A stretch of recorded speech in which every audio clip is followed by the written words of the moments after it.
Pemirsa, kebakaran melanda rumah semi permanen 2 lantai di Samarinda, Kalimantan Timur. Ya, naas bocah berusia 10 tahun ditemukan tewas di antara puing kebakaran. Ayo, ada orang di dalam. Kebakaran melanda sebuah rumah 2 lantai semi permanen di Jalan Jelawat, Kelurahan Sidemulyo, Kecamatan Samarinda Ilir, Kota Samarinda, Selasa siang. Material rumah yang sebagian besar terdiri dari kayu membuat api cepat membesar. Petugas pemadam kebakaran segera dikerahkan ke lokasi. Upaya pemadaman berlangsung singkat. Dalam waktu 1 jam, api dapat dikendalikan. Namun naas, musibah ini menelan korban jiwa. Seorang anak laki-laki 10 tahun terjebak di lantai 2 rumah tersebut. Evakuasi korban pun sempat terhambat karena kondisi tangga dan struktur bangunan sudah rapuh. Dari tangga yang kita mau kondisikan ternyata tangga itu sudah rapuh. Kemudian banyaknya daripada teman-teman kita yang ingin melihat dan ingin menolong, ingin evakuasi jenazah ini tadi. Dan kemudian kami berpikir, ini kalau memang banyak orang yang akan turun ke rumah, kami kurangi personil. Isak tangis keluarga pun pecah mengetahui salah satu anggota keluarganya tidak selamat dalam kebakaran ini. Sementara kakak korban yang sempat berusaha menyelamatkan korban mengalami luka ringan di sejumlah bagian tubuh. Hingga kini, Polresta Samarinda masih lakukan penyelidikan terkait penyebab pasti kebakaran. Dari Samarinda, Kalimantan Timur, Fuji Mustopan, iNews melaporkan. Sementara itu, pemirsa, sebuah mobil minibus hangus terbakar di Jalan Raya Cengkareng Raya, Jakarta Barat. Diketahui mobil membawa jerigen berisikan bensin.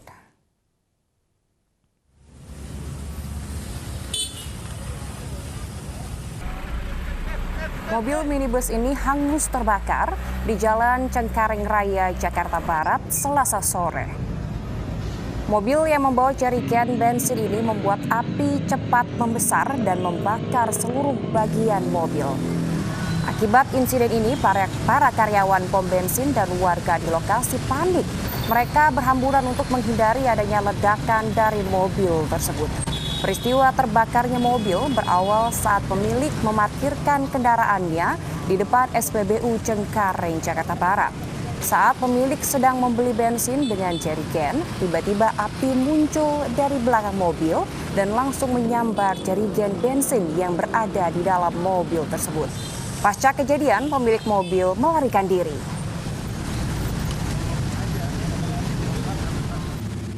Kayaknya orangnya lagi ngisi bensin gitu, pakai jerigen. Terus? Nggak taunya udah keluar api gitu. Mungkin sopirnya panik ya kabur ya bang. Kabur? Iya kabur. Tapi sendiri dia? Sendiri kayaknya sih bang. Video yang merekam aksi brutal sejumlah orang yang menyerang sebuah mobil viral di media sosial. Ya, penyerangan ini dilatar belakangi saling senggol mobil di kawasan Menteng, Jakarta Pusat.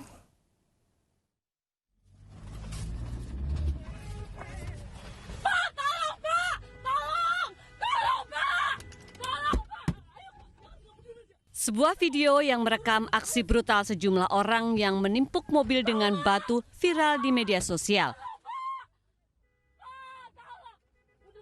Aksi pengerusakan ini dilakukan oleh 2 orang yang turun dari mobil di Jalan Tugu Proklamasi Menteng, Jakarta Pusat, Selasa pagi. Bahkan mirisnya, mobil yang menjadi sasaran ditumpangi seorang ibu dan anaknya yang masih balita. Sang ibu pun panik histeris sambil meminta pertolongan ke pengendara dan warga di sekitar lokasi. Aksi kejar-kejaran sempat terjadi hingga akhirnya mobil berhenti ketika bertemu petugas kepolisian. Awalnya terjadi senggolan atau serempetan. Setelah itu terjadi kejar-kejaran. Pihak satu mobil yang mengerusak ini sudah kita deteksi, sudah ada gambaran dari kita. Kita sedang melakukan pengejaran atau. Akibat peristiwa ini kaca mobil bagian depan dan belakang pecah. Polisi juga telah mengantongi identitas kedua pelaku dan kini dalam pengejaran. Dari Jakarta Pusat, Rani Sanjaya, iNews melaporkan. Kita ke informasi selanjutnya, pemirsa. Warga berdesakan untuk mendapatkan beras gratis seberat 5 kg di Wajo, Sulawesi Selatan. Bantuan beras dari para pedagang sentral Sengkang ini untuk warga yang kesulitan karena pandemi COVID-19.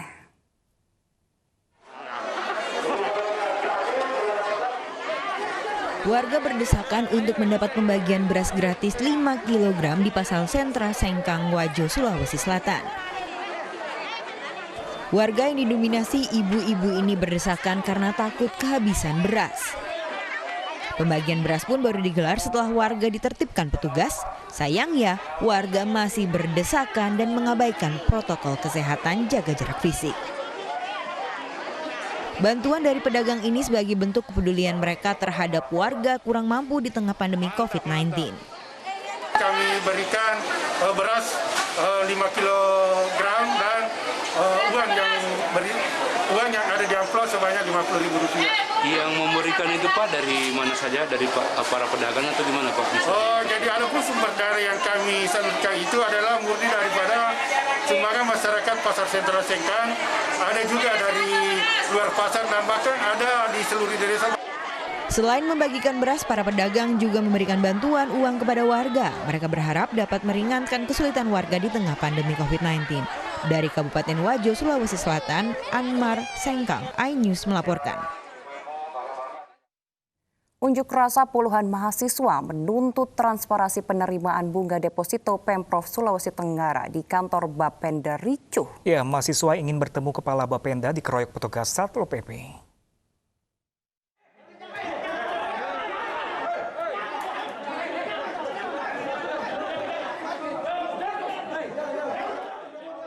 Seorang mahasiswa yang akan diskusi dengan Kepala Kantor Badan Pendapatan Daerah Sulawesi Tenggara nyaris dianiaya sejumlah petugas Satpol PP. Petugas dan Kepala Bapenda tidak terima adanya demonstrasi yang dilakukan sejumlah mahasiswa yang menuntut keterbukaan kantor Bapenda Sulawesi Tenggara terkait penerimaan bunga deposito pemerintah Provinsi Sulawesi Tenggara dari deposito berjangka sebesar 7% dari total anggaran 205 miliar yang ada di 3 bank yang dihasilkan dari pajak bahan bakar kendaraan bermotor. Itu sudah masuk di kas daerah. Yang kemudian, di mana deposito yang bertahan adalah 7%, tetapi yang masuk di kas daerah adalah hanya 2%. 5% itu yang menjadi pertanyaan kami. 5% dari kemana?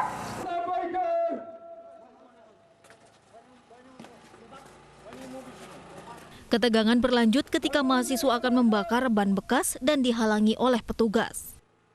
Mahasiswa kemudian membubarkan diri dan akan melaporkan aksi pemukulan petugas ke Polda Sulawesi Tenggara. Dari Kota Kendari, Sulawesi Tenggara, Febriono Tameng, iNews melaporkan.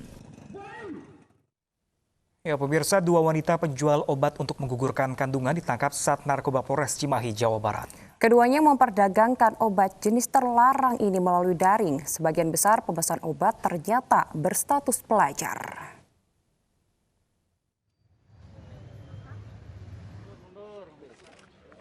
Polisi menangkap LD dan SC, warga desa Bagarwangi, Lembang, Jawa Barat, berdasar hasil penyelidikan tentang dugaan pembuangan janin bayi berusia di bawah 4 bulan. Ternyata, kasus tersebut terkait dengan pengguguran kandungan melalui obat-obatan keras yang dijual keduanya melalui media daring atau online. Keduanya menjual obat untuk menggugurkan kandungan seharga Rp2.400.000 per paketnya. Praktek ilegal ini sudah mereka jalankan sejak tahun 2017. Tersangka meracik sendiri obat-obatan yang digunakan untuk menggugurkan kandungan. Digunakan pil itu sebanyak 10 dikonsumsi melalui mulutnya dan dimasukkan ke dalam mohon maaf kemaluannya. Nah, dari situ akan merasa terkontraksi kalau misalnya masih belum keluar mohon maaf cairan berupa darah, itu dikonsumsi lagi dengan jumlah dosis yang sama sampai keluar. Kita dapat dari keterangan tersangka, dia belajar secara otodidak, artinya belajar dari pengalaman pribadinya. Nah, setelah itu karena dia merasa ini berhasil, dia bisa memberikan arahan kepada pasien-pasiennya. Dari hasil penyelidikan, pembeli obat-obatan ini sebagian berstatus pelajar. Polisi pun mengantongi data 300 konsumen kedua tersangka di Bandung Raya, Bekasi, Bogor, dan Karawang. Sebagai bukti, polisi menyita puluhan butir berbagai jenis obat keras, rekening, dan ATM bank penampung uang dari konsumen. Keduanya akan dijerat dengan Undang-Undang Kesehatan dan terancam hukuman maksimal 10 tahun penjara. Dari Cimahi, Jawa Barat, Yono, iNews melaporkan. 2 orang terlibat perkelahian dengan seorang satpam perumahan elit di Lubuk Kilangan, Kota Padang, Sumatera Barat dan berujung kematian. Korban merupakan paman dan keponakan tewas dianiaya pelaku.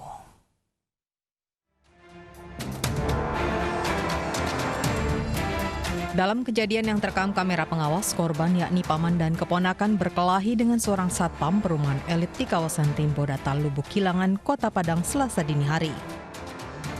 Korban A dan AD tewas dianiaya pelaku berinisial AS. Pelaku ditangkap petugas Polsek Lubuk Kilangan di daerah Padang Pariaman setelah kabur ke arah Bukit Tinggi 5 jam usai kejadian.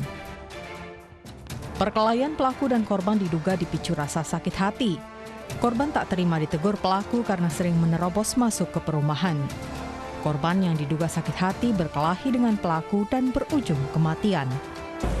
Untuk motif tersangka ini bahwasanya korban ini sering mengejek tersangka, kemudian mengajak tersangka juga untuk cekcok.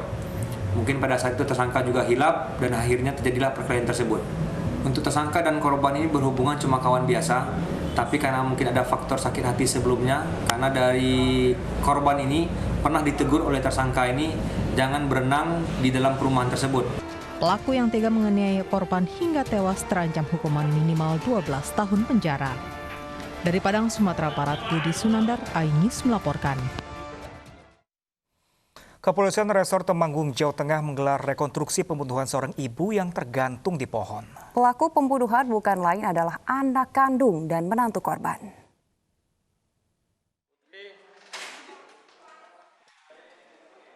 ...22 adegan diperagakan dalam reka ulang kasus pembunuhan seorang wanita Parubaya di Temanggung, Jawa Tengah.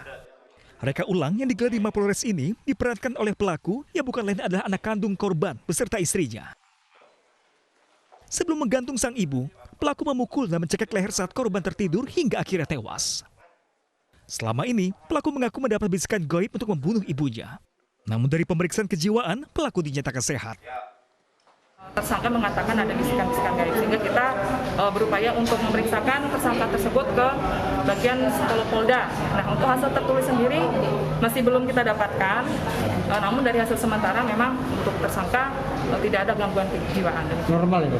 Ya. Tetangga pun tidak menduga pelaku tega membunuh sang ibu karena pelaku dikenal sangat menyayangi sang ibu. Menurut saya yang apa itu RUBO ya mati. Intinya kan sayang sama Mbok ini. Kalau Mbok masuk angin, misalnya pas sakit itu ya gampang itu sing ngeroki. Yang ngerawat itu ya, Pak. Yang ngerawat Mbok. Untuk mempertanggungjawabkan perbuatannya, kedua pelaku terjerat pasal tentang kekerasan dalam rumah tangga dan pembunuhan dengan ancaman 15 tahun penjara. Dari Temanggung, Jawa Tengah, Didi Dono Hartono, iNews melaporkan. 4 orang meninggal dunia dan 6 lainnya terluka akibat kecelakaan kerja di proyek pembangunan perluasan Rumah Sakit Islam Unisma Malang, Jawa Timur. Ya, kecelakaan ini terjadi ketika sebuah lift rakitan yang mengangkut 11 pekerja jatuh dari lantai 5.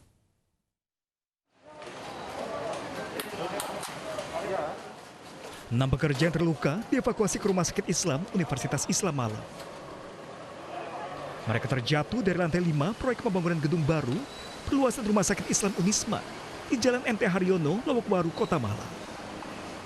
Sementara 4 pekerja yang tewas langsung diotopsi dan dipulangkan ke rumah duka masing-masing di daerah Pakis dan Jabung, Kabupaten Malang. Kecelakaan yang menewaskan 4 pekerja dan melukai 6 lainnya ini terjadi saat lift yang mereka tumpangi jatuh dari lantai 5. Lift tersebut biasanya untuk mengangkut bahan bangunan. Ada korbannya semacam 4 orang. Jadi semuanya jumlahnya 11. Jadi yang masih dievakuasi itu ada 6, ada cedera luka-luka, terus yang meninggalnya 4. Jadi yang lainnya, yang 1 selamat. Diduga kecelakaan terjadi akibat besi pengait lift terputus karena tidak kuat menyangga beban muatan. Tetapi untuk memastikannya, penyelidikan pun dilakukan petugas Reskrim Polresta Malang Kota. Dari Malang, Jawa Timur, Deni Irwansyah, iNews melaporkan. Pemirsa, Kejaksaan Agung gelar perkara Jaksa Pinangki Sirna Malasari secara tertutup. Informasi selengkapnya sesaat lagi, tetaplah bersama kami di iNews Pagi.